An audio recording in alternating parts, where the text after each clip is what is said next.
歡迎嚟到2024至25年度兩代情徵文比賽寫作技巧班。咁我咧係小舒。今日啦，我同大家分享嘅咧就係從收集寫作材料到故事轉化。咁我諗咧，同學咧去參加比賽嘅時候啦，又或者平時寫作嘅時候咧，都可能咧會問自己一個問題：究竟咧我可唔可以將文章寫好咧？其實咧，同學咧去諗呢個問題嘅時候咧，已經係踏出咗好重要嘅一步。所有嘅經歷咧，都係為咗成就更好嘅自己。無論係參賽嘅時候，我哋需要可能同長輩或者父母啦，可能係公公婆婆啦，做一啲嘅溝通，又做一啲嘅訪談，又或者咧真正去寫作落筆嘅時候，又或者到最後啦，究竟我得唔得到獎都好啦，成個嘅經歷咧，其實都會係同學咧第時可能長大之後啊，又或者一路工作經歷嘅時候，一個好好嘅寫作材料嚟嘅。咁我哋咧寫作啦，其實可能同學就會諗啦，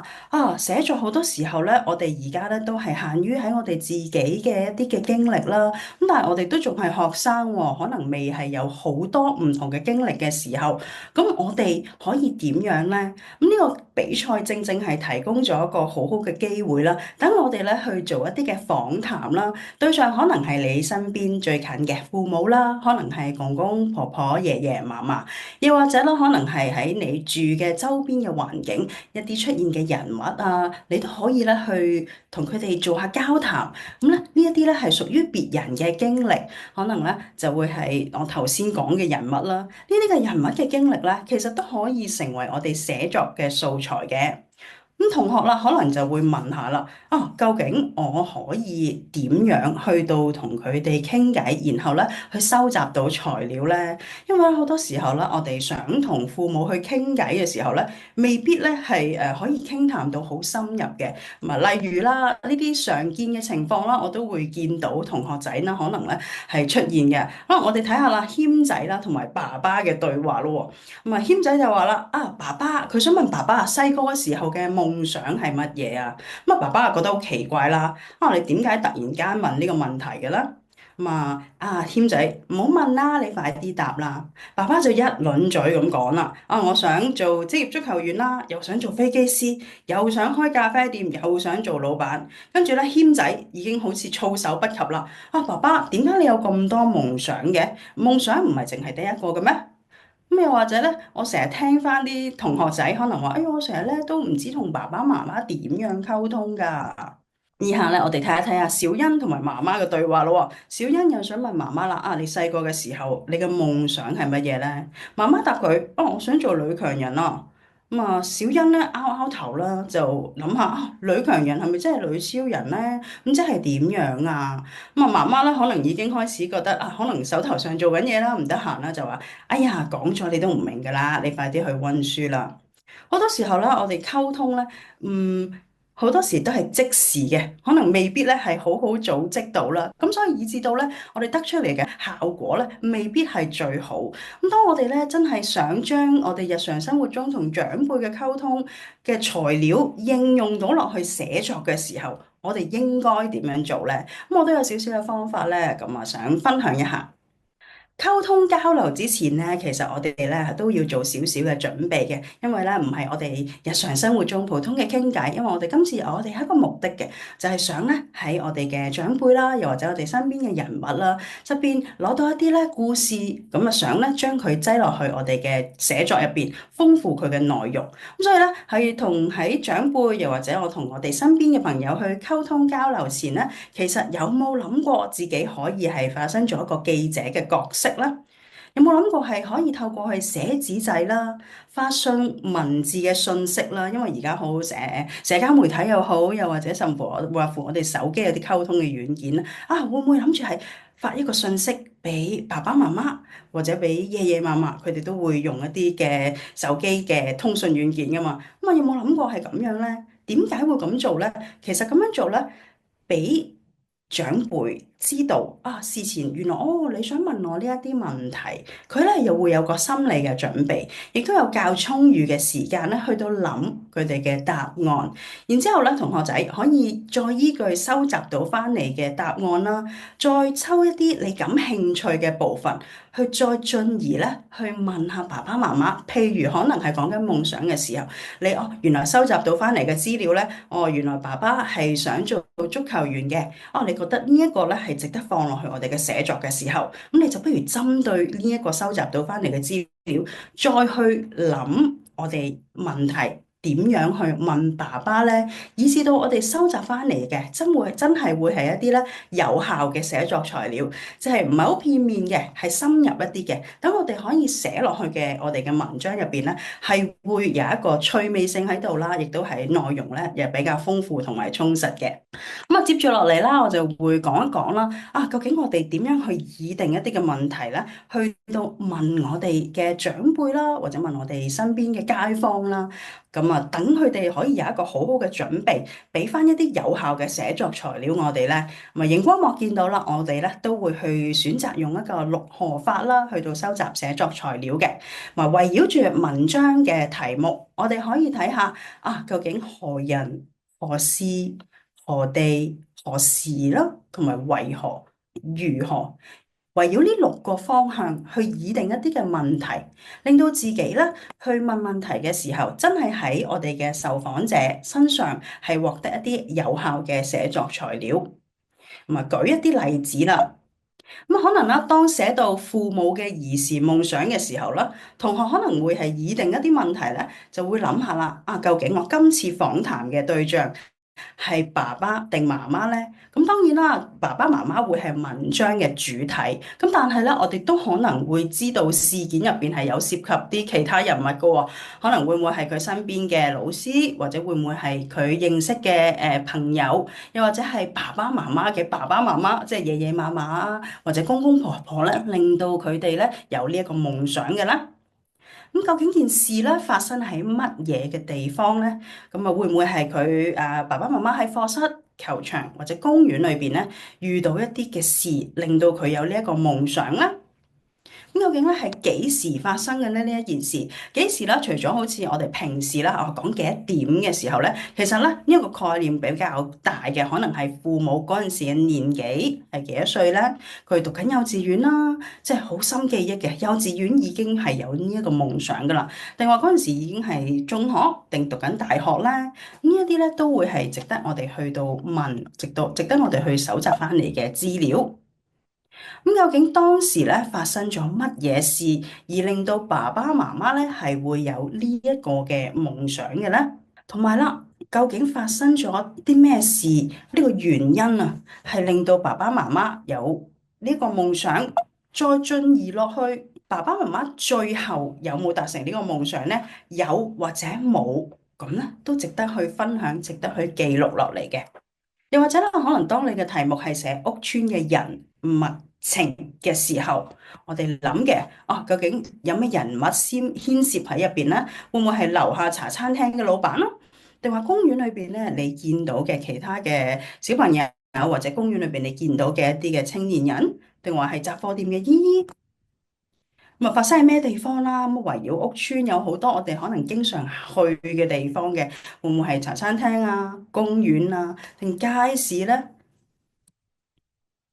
呢一個何時咧，可能係發生喺乜嘢嘅月份啦、季節啦，或者係節日啦？究竟係早、午、晚乜嘢嘅時分發生嘅呢？咁當時究竟具體發生咗咩事咧？你又可以問翻當事人啦。同埋啦，係乜嘢原因令到嗰件事發生？令到當事人嘅印象咧，對呢樣嘢咁深刻嘅咧，譬如可能係茶餐廳嘅老闆點解當日咧發生咗啲咩事，係會遇到可能有茶餐廳裏邊有個火警嘅好緊急嘅事嘅，當時究竟發生咗啲咩嘢引致火警嘅呢？或者事後啦，可能結局係點樣嘅咧？問題最後點樣解決咧？呢六個問題，呢六個方向咧，都可以幫助我哋去擬定一啲問題，去到訪問我哋接受訪談嘅人物啦，令到我哋咧當我哋做寫作嘅時候，搜集翻嚟嘅資料咧，係真係有效同埋夠詳細啦，係令到我哋寫到足夠字數嘅文章。咁啦，做完成個訪談過程之後呢，我哋可能咧會有一啲補充問題去問翻當事人，又或者係問翻你自己嘅。因為咧，我哋寫文章，雖然我哋寫嘅係寫父母嘅兒時夢想，咁但係咧，其實我哋自己咧，對我哋譬如呢一件事對我哋嘅影響，對我哋嘅啟發咧，其實都係好有重要性嘅，唔係單單我寫咗人哋嘅事落去，而係要話俾你嘅讀者聽，啊，究竟呢件事點解值得我寫落去咧？都要加翻一啲你自己嘅感受嘅，可能係對你嘅影響或者對你嘅啟發咯。咁啊，接住落嚟咧，我哋其實收集到好多嘅有效寫作材料啦。根據我哋用六何法同父母或者同我哋嘅長輩去做訪談，之後收集到好多材料翻嚟啦。究竟我點樣將佢轉化成為文章嘅內容咧？係唔係將爸爸媽媽或者爺爺嫲嫲或者我哋屋村街坊嘅嘢全部擺晒落去，轉為可能書面語就完成咧？咁啊，接下落嚟咧，我都會分享一啲嘅寫作技巧。咁當中咧，我會抽取一啲文章，舉一啲嘅例子，令到同學明白到咧點樣可以咧透過我哋描寫一啲事件，去到表達到我哋嘅內心感受，真係咧將佢由普通嘅一個故事轉化成為一個咧值得記低喺文章有感情嘅一個寫作材料。第一個我想同同學分享嘅技巧咧，就係透過五感去到描寫人事物。咁啊，五感啦，我諗同學都唔陌生嘅，包括咗你嘅視覺、聽覺、味覺、觸覺。呢個五感咧，其實我哋會牽涉到好多詞語，好豐富嘅形容嘅。例如可能形容顏色嘅，我哋會用紅彤彤啊、綠油油啊。如果形容味道咧，雖然讀者唔能夠即時真係聞到嗰種味道，但係如果你能夠用到一啲好豐富關於味覺嘅形容詞落去咧，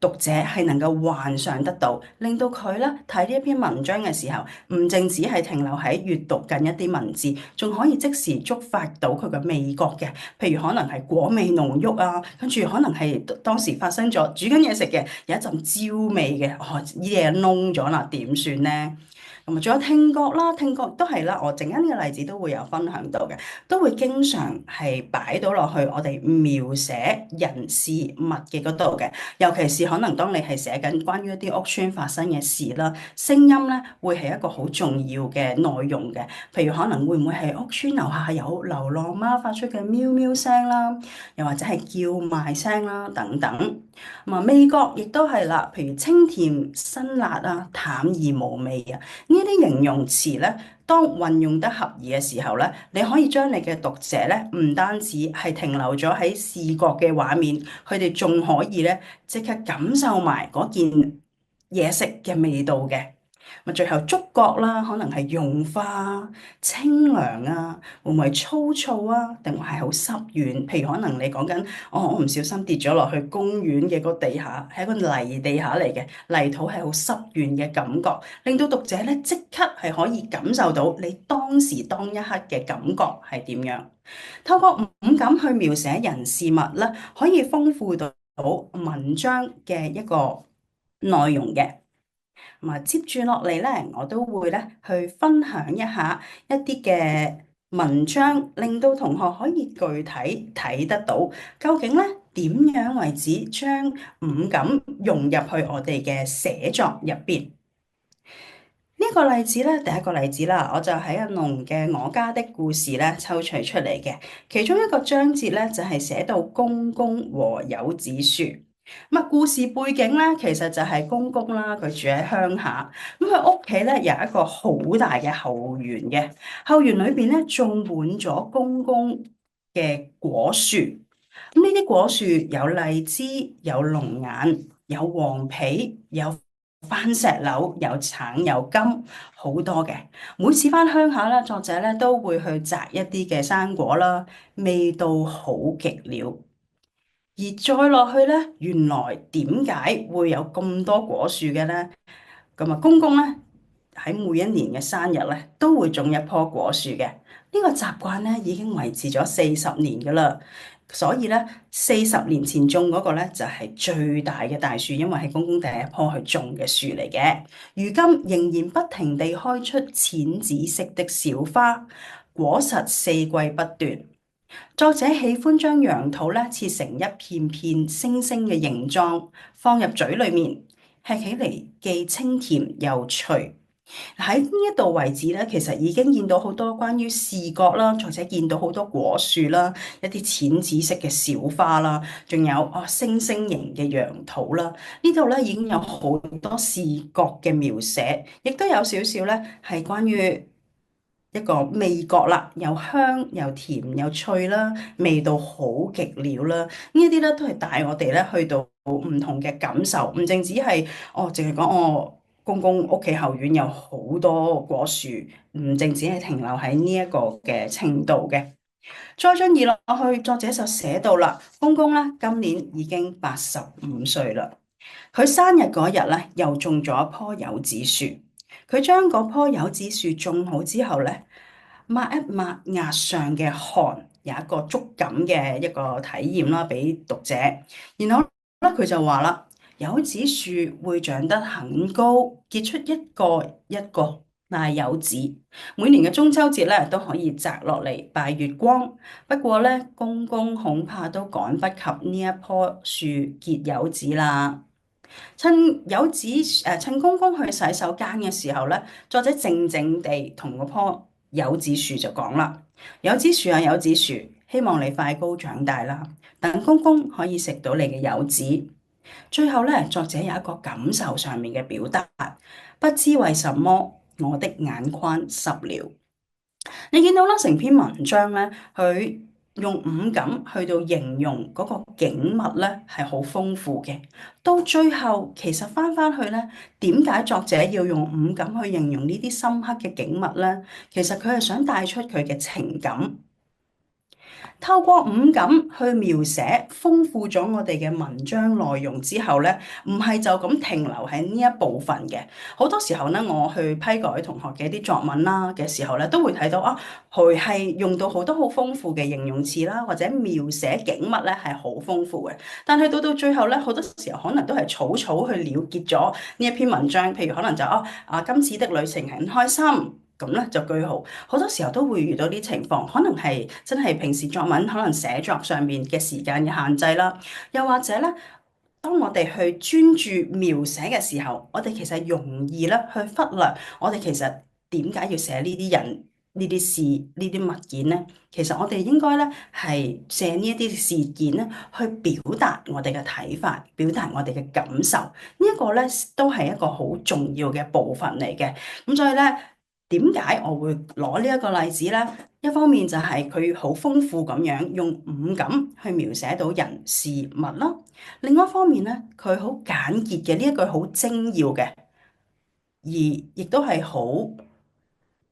含蓄咧去表達到個感情。佢冇話我好傷心，冇話我點點點，我開心唔開心。佢唔係直接講嘅，作者係話我的眼眶濕了。其實佢就係借呢一句咧，好簡單，俾我哋好多想像嘅空間。就因為作者知道咧，公公年紀已經好老啦，可能係不久於人世，可能咧等唔到柚子樹結果。作者唔捨得公公，所以咧佢嘅眼眶眼淚就嚟啦。呢一個係表達咗作者嘅傷心之情。咁所以咧，我哋咧其實要留意呢一個咧，唔好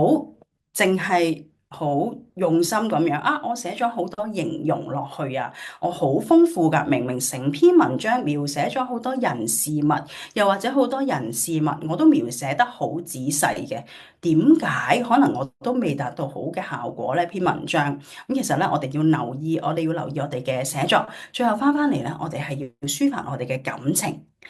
接住落嚟都會再舉多幾篇範文嘅例子啦，希望同學可以從中知道咧，究竟我哋搜集到好豐富嘅人事物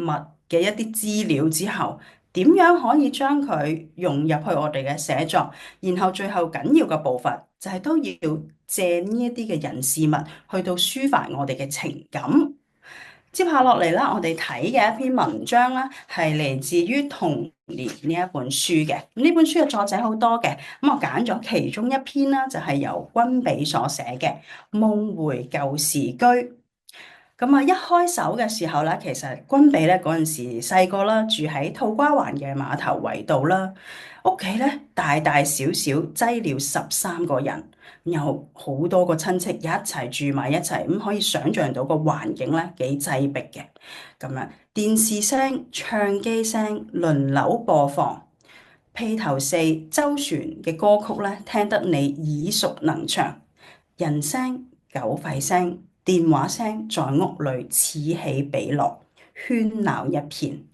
喺呢一度咧，其實我哋都睇到啦。除咗作者係好簡潔話咗俾大家聽啊，佢住喺邊一度之外咧，個環境啦，佢用五感裏邊其中聲音啦，佢都好描述到啦，俾我哋讀者睇到裏邊其實啊好擠迫之餘咧，仲係好嘈雜嘅一個環境嘅。接住落嚟咧，作者咧就寫咗一啲事件咧，咁啊分享咗佢喺細個成長嘅環境一啲嘅苦與樂嘅。一方面咧，其實咧作者咧覺得自己係快樂幸福嘅個童年。我哋去睇一睇呢一個例子。咁啊，其中個作者寫到啦，家裏常滿嘅唱機聲、電視機聲，偶爾咧會吵得我不能專心做功課。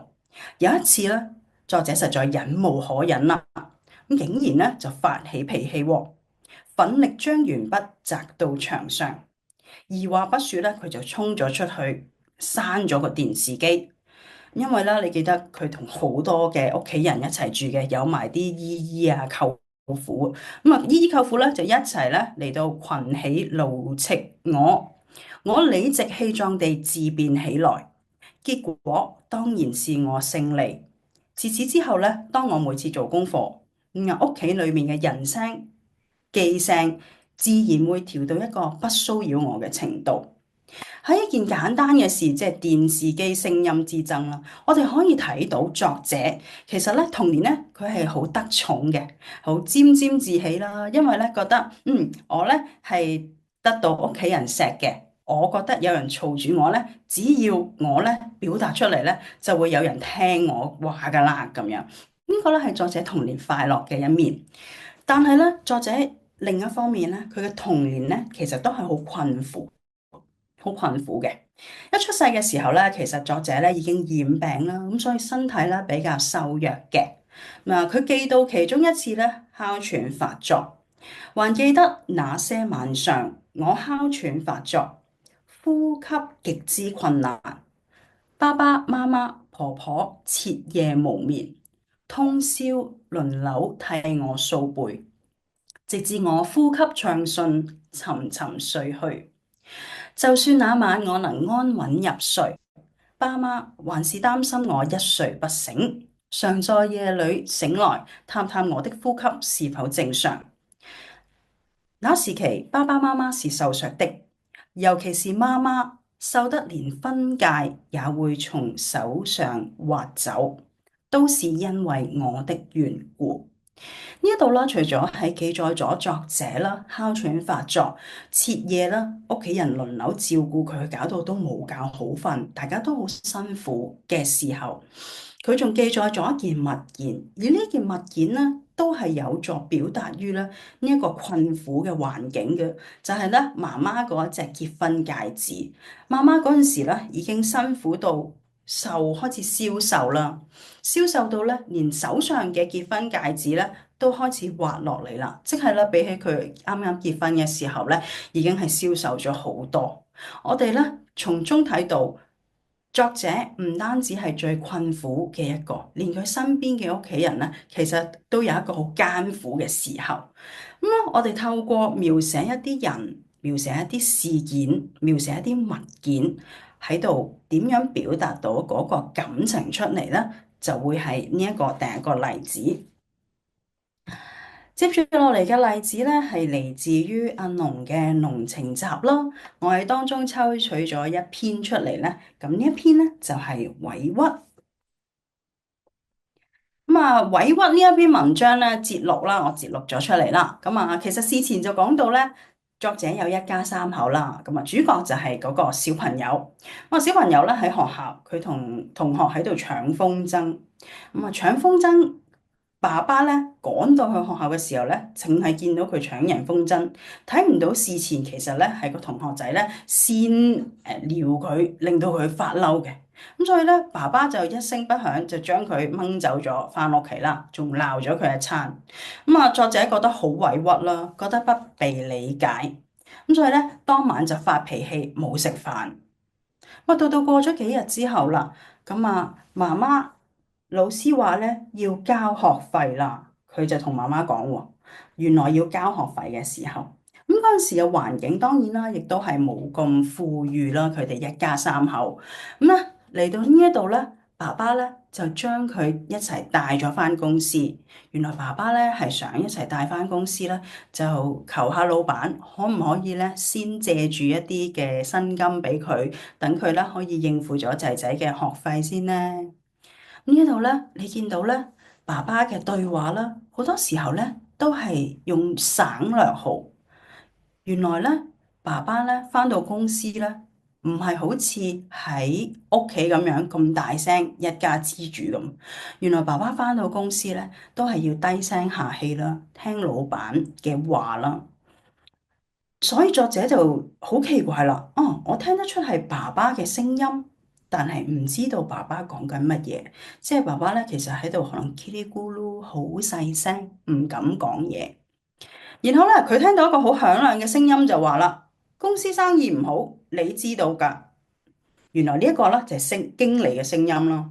同樣地，爸爸咧把聲好似塞咗喺喉嚨嗰度，根本就聽唔到佢講乜。你又借，佢又借，公司邊度會有咁多錢呢？經理繼續發脾氣。冇幾耐之後，爸爸走了出來，我見他面孔漲得紅紅的。樣子很怕人，但卻很溫和對我說：你先回家，我晚上帶錢回去。進而落去，晚上返到嚟啦，爸爸呢，有錢帶俾佢喎。忽然我一切都明白了，爸爸把最新的一件西裝當咗即係咧拎咗去變賣，賣翻啲錢翻嚟，為了我的學費和校服。我看看他，似乎比以前憔悴得多了。我呢度咧見到作者俾爸爸帶咗返公司，去到可能問經理借錢嘅呢一件事啦，以至到講緊一件物件，原來爸爸最新嗰件西裝都係俾作者寫咗落去。點解啊？因為原來爸爸咧將嗰件西裝拎咗去典當。所以得返學費，先至可以繼續有錢交學費、買校服、去返學、開一個新嘅學期。佢睇到呢一啲事之後咧，佢忽然間明白，忽然間諗翻起佢之前咧，因為發脾氣而夜晚唔食飯啦，即係嬲爸爸，淨係鬧佢啦，而唔鬧嗰個同學仔啦。佢發脾氣冇食飯啦，佢覺得好後悔，好後悔。但我哭得更厲害了，我想起經理的喉嚨。我想起老師的處罰，我想起恨過爸爸媽媽，而現在我又是多麼的追悔。我那時候才知道，受委屈的不只是我，還有爸爸和媽媽。受委屈的竟然是我們全家啊！我更傷心了。透過去記述呢一啲嘅物件，透過去記述呢一啲嘅事情，作者其實咧係想帶翻出自己啦，童年時候好無知，去到好後悔，點解會係要嬲爸爸咧？唔食飯咧？其實原來咧，無論爸爸媽媽，甚至乎佢自己啦，其實都係受緊委屈嘅，所以佢咧透過呢一啲嘅描述去表達自己傷心嘅感受。再落嚟嘅例子啦，我哋會係針對睇一睇啦，究竟有時候唔一定係發生緊一啲事件，又或者唔一定係淨係得人物去主要，我哋要講嗰個人嘅，可能係圍繞住嗰個物件嘅。例如啦，呢一篇文章咧就喺我嘅小情書入邊啦，其中咧一篇淺談攝影咧，我就講到啦，其實爸爸以前嘅攝影啦嘅一啲興趣啦，帶到落嚟咧，佢嘅攝影機，佢嘅相機啊，令到對我有啲乜嘢嘅影響咧？我寫到，他有一部美能達的菲林單反相機，每拍一張要拉一下右上角的小杆，才可轉到下一格菲林。很有趣，記得有幾次，父親在星期天不用上班的時候，會拿相機和紙筆教我什麼是光圈、快門和曝光。但我總是欠缺耐性，希望他盡快說完，然後我可以拿相機去玩。結果我就是什麼都學不懂了。父親知道我對攝影感興趣，在我出來工作的第一個年頭，他就拿了數千元買了一部數碼相機給我，又趁機會再說一次快門、光圈、曝光等基本操作。更給我買來一個防潮箱，叮囑我好好保管相機。雖然那部相機不是最新型號，但它對我來說是個無價寶。它不單是我第一部擁有嘅單反相機，更是父親買給我的禮物，至今我仍好好保存。作者集中描寫嘅咧，其實係佢得到嘅嗰兩部相機。第一部咧就係爸爸舊有嘅相機，第二部就係爸爸咧喺佢出嚟做嘢嘅時候買俾佢嘅相機。但係咧，佢唔係淨係寫啊部相機有幾好有幾靚，佢嘅重點係擺喺爸爸對佢嘅愛。父親就是這樣，從不把愛宣之於口，卻從他的一舉一動中，讓我們感受得到。呢一個咧，我諗好多爸爸咧都會係咁樣嘅，可能有感情啦，比較內斂啦，咁啊，透過一啲事或者係透過佢買俾仔女嘅一啲物件，我哋可以好睇到咧，其實爸爸係愛我哋嘅。另外一個啦，我想分享嘅借人借事借物去間接抒情嘅例子啦，就係嚟自於楊絳先生嘅《我們三》。咁啊，楊絳先生咧，其實係我國一個好著名嘅翻譯家啦。咁啊，佢寫嘅呢一本散文咧，其實當時佢已經92歲噶啦。咁當時咧，咁啊，佢嘅先生啦，咁啊，亦都係我國好著名嘅錢鍾書一個國學大師啦。咁啊，已經過咗身啦。而佢哋兩個女女啦，錢縣啦，亦都已經過咗身。咁當佢剩翻一個人嘅時候啦，佢就寫咗《我們三》呢一本散文集啦，去記載翻佢哋一家三口咧一啲嘅事蹟，再抒發翻啦。其實佢好懷念佢哋兩位過咗身嘅親人。咁啊，其中有一件事啦，我哋可以睇到啦。佢咧同錢鍾書先生啦，其實好後生嘅時候，大概20零歲咧，就已經離開咗家鄉，即係離開咗中國，去咗咧英國牛津求學。我們離家遠出，不服在父母庇蔭之下，都有點戰戰兢兢，但有兩人作伴，可相依為命。鍾書常自欺自嘆笨手拙腳。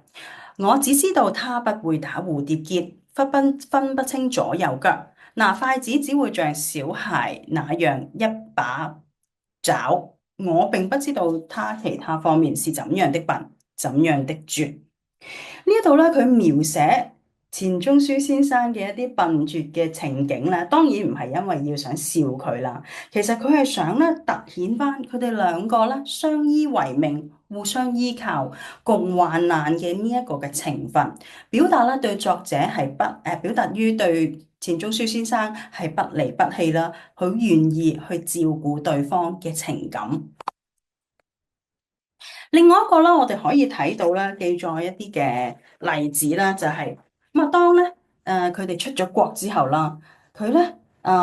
我曾毫不猶豫地放棄了美國衛斯理學院嘅獎學金，因為獎學金咧只供學費。我嘅母校校長以為我傻，唔敢向父親徵求。其實我爸爸早已答應我了，我只是心痛爸爸負擔重，他已年老，我不願增加他的負累。一個好簡單嘅事件，一個作者放棄獎學金嘅事件。其實咧，我哋可以睇到，從呢一件事咧，作者其實係想提出佢心痛父親，唔忍心啦，要父親承擔一個咁重嘅學費，因為父親已經年老啦，咁所以咧佢先放棄獎學金。咁所以到最後咧，其實楊絳先生佢喺外地咧未係正式讀書嘅，佢初頭咧都只係去做一個旁聽生咁樣嘅啫。咁啊，從呢一啲例子咧，我哋睇到啦，借人借事同埋借一啲嘅物件啦，其實我哋最終嘅目的咧，描寫嘅部分係重要嘅，但係千祈唔好忘記，我哋當中一定要抒發我哋自己嘅一啲嘅啟發同埋一啲嘅感受。咁啊，最後嘅部分啦，我都會想同同學分享一下啦。當我哋咧搜集到好多材料啦，心目中已經知道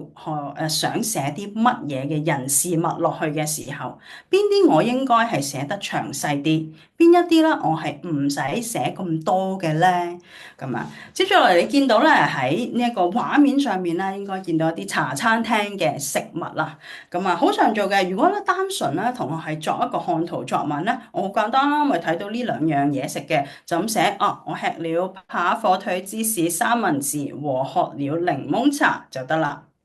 咁但係咧，如果嗰個文章咧，其實咧佢係想你寫一啲嘅茶餐廳嘅美食，又或者咧係想你寫啊，你居住嗰個屋村嘅或者學校嘅附近啦，有啲乜嘢嘅美食嘅話咧，咁你咧如果單純就咁寫咗嗰兩樣食物出嚟咧，其實就唔夠深入喎。其實呢一度咧係同學應該詳細去寫嘅部分嚟嘅。譬如呢一個例子啦，喺我嘅小情書咁就攞出嚟嘅。咁當時我都會係寫緊我附近經常會去到嘅一個茶餐廳啦。形容啦當中咧有兩種食物咧，我係好中意食嘅，我就寫咗落去嘅。我無懼手指頭會因沾上牛油而油粒粒嘅狼狽境況，小心翼翼。如獲至寶地拿起半邊扒火腿芝士三文治細嚼起來，每一口鹹香都令我如痴如醉，再合上幾口茶味十足、檸味酸甜合宜的凍檸茶，不單止肚皮給填飽了，味覺和視覺更是前所未有的滿足。呢度咧，你見到啦，雖然都係講緊圍繞緊嗰兩種食物，咁但係當你嘅題目嘅要求咧，係想你表達究竟嗰個茶餐廳裏邊有啲乜嘢嘅食物係咁吸引你，同埋點解嘅時候咧，你必須要咧係將你可能接觸呢一種嘅食物嘅情況係詳細寫出嚟嘅。呢一個係針對個別嘅一啲嘅物件、個別嘅一啲嘅事物啦。咁如果咧係成篇文章去考慮嘅時候，究竟邊一啲部分我應該長寫，邊一啲部分應該略寫咧？最後我哋去睇一睇啦，呢一個文章整體考量，究竟邊一啲部分詳細寫，邊一啲部分去揀，可以簡略嘅。帶嚟嘅例子咧就係周淑萍嘅《屋村裏的人情味》裏邊舌子，舌子即係引子，咁我帶咗引子開頭嘅第一篇出嚟。咁咧呢一度咧其實就講到啦，作者中一咧佢就搬去梨木樹居住啦。咁其實佢先頭咧就住喺旺角嘅一個旺角嘅天台木屋。直到6年級嘅時候咧，佢先至搬去呢個梨木樹，因為咧媽媽已經申請到一個廉租屋，即係而家嘅公屋啦咁樣。其實成篇文章嘅重點咧，都係想寫媽媽咧欣然接受呢一個搬屋。雖然搬屋好麻煩啦，亦都係啦，其實搬去好遠嘅地方，作者要，但係媽媽咧係好欣然接受，好開心嘅。對比翻咧，其實作者咧係一啲都唔情願去搬屋嘅，因為咧第一，搬咗個地方好遠，同埋咧搬咗去地方之後咧，所有嘅同學仔就唔能夠再一齊啦。就算第時要見啦，都可能好困難啦。成篇文章個重心咧係想表達呢一樣嘢，咁所以咧作者揀咗咧去詳細去寫媽媽咧係點樣去欣然接受之餘，仲要咧善取咗佢辛苦儲咗12年嘅小童戶口嘅錢去裝修啦。而且咧要遠離小學同學，佢講到佢要搬去梨木樹咧，係有99個不願意，而剩下嗰一個願意咧係媽媽強迫嘅。同埋咧，下邊呢一度啦，都好長嘅篇幅啦，係寫到啦，佢升中派位嘅時候，其實咧佢想揀嘅中學咧就係旺角嘅真光啦、明基啦，但係媽媽咧執意要作者留喺梨木樹嘅中學，話要從梨木樹搭車翻去旺角翻學咧，來回嘅車費實在係太貴啦。結果咧，作者好詳細部分寫咗放榜嗰日啦，老師揸住放榜嘅名單去派嘅時候咧，啊，恭喜呢個同學派到明基，恭喜呢個同學派到真光，恭喜呢個同學派到華仁。但係咧，到佢嘅名嘅時候咧，老師咧一臉孤疑，看着成績單好耐，先至嗌佢個名。老師奇怪啦，啊，我冇聽過呢間中學嘅名嘅，佢喺梨木樹，連老師原來咧都唔知道梨木樹喺邊度嘅。老師一連串嘅問題，反而冇恭喜到作者。咁所以咧，作者咧攞翻個成績單之後咧，就翻埋位啦。佢只係知道咧呢一個係完成咗媽媽嘅心願，佢個心咧仲係好唔開心嘅，因為咧派咗去一間要好遠嘅學校。咁其實你見到呢一度啦，好大嘅篇幅咧，都係寫咗呢幾樣嘢，就係作者咧唔情願搬去梨木樹嘅啊，但係媽媽咧就好開心。咁其實咧當中咧都有略寫嘅部分嘅，其實就係喺第一個頁裏邊咧，我哋睇到咧，作者咧其實係同兩位姐姐有少少嘅對話啦，俾作者引錄咗落嚟嘅，就係問兩位姐姐究竟梨木樹喺邊度啊？咁啊，到最後咧，其實就係大姐姐咧就答佢啦，就話啊要一個鐘搭巴士嘅車程。咁當然一個鐘啦，嗰陣時搭巴士其實嚟講對作者嚟講係好遠嘅。咁所以咧呢一個咧，作者亦都有記錄落去，去到強調翻啊究竟嗰個唔情願嘅程度，由一個旺角搬到去梨木樹，兩個相隔咁遠嘅地方。咁所以咧喺我哋去篩選材料嘅時候啦，第一我哋要問一問自己，究竟我文章嘅重點係乜嘢，以至到咧我長寫嘅部分同埋略寫嘅部分係乜嘢？好多同學咧會去諗啊，略寫啊，即係我係咪求其寫一啲唔關事嘅嘢，因為要令到篇文章有足夠嘅字數啊？呢個亦都係我常見嘅情況嚟嘅。但係留意啊，你見到作者寫略寫嘅部分咧，就係原居地同埋新住處嘅距離。其實呢一個咧都有幫助咧，去到話俾讀者聽，哦，究竟原來作者有幾唔情願啊？原來兩個地方係相隔咁遠嘅，所以你要留意喎，略寫嘅選材咧，對整篇文章咧都係有輔助說明嘅作用。咁啊，總結嚟講啦，今日啦，我哋咧就係睇咗點樣由收集材料啦，到故事嘅轉化當中咧，我介紹咗幾個方法俾大家啦。第一啦，就係你可以咧透過六何法去到收集寫作材料。咁啊，點樣用六何法去擬定問題啦？然之後咧，針對呢一啲問題收集到嘅材料，再同翻你訪談嘅對象去到再做一個進一步嘅交談，令到你哋攞到嘅資料咧係一啲有效嘅寫作材料。同埋咧，將攞翻嚟嘅資料點樣轉化成為文章嘅內容啦，可以應用到嘅寫作技巧就係透過五感去描寫人事物咯，借人借事借物間接抒情，而最後咧，當我哋去構思文章嘅時候，就要篩選我哋嘅材料，邊一啲係應該詳細咁寫，邊一啲咧係應該咧係簡略，而又令到成篇文章咧係加強到嗰個情感或者加強到嗰個描述效果嘅。咁啊，最後啦，祝大家咧有一個愉快嘅寫作旅程。咁啊，今日分享到呢度啦。